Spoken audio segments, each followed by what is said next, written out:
Hello guys, at ito na nga, lalabas tayo, naghanap tayo ng materyales, spare part, bibili.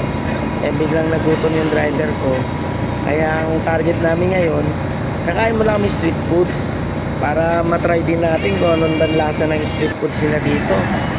Ayun na nga, nakapunta kami sa may ang tawag nila dyan 24/7, ayun oh. Nakita nyo yung Sabiloy na yun, iniihaw na niluluto. Ayan na, bumibili na yung driver, si Robert. Ayan na siya, nagdala na ng juice, Poro juice, Poro, kasi puro made in PNG yan lahat. Ayan na nga, nalaglag pa yung ano dyan. Hindi mapakali siya sa gutom mo, tingnan mo. Ayan, tapos din. Kaso, ang problema, yung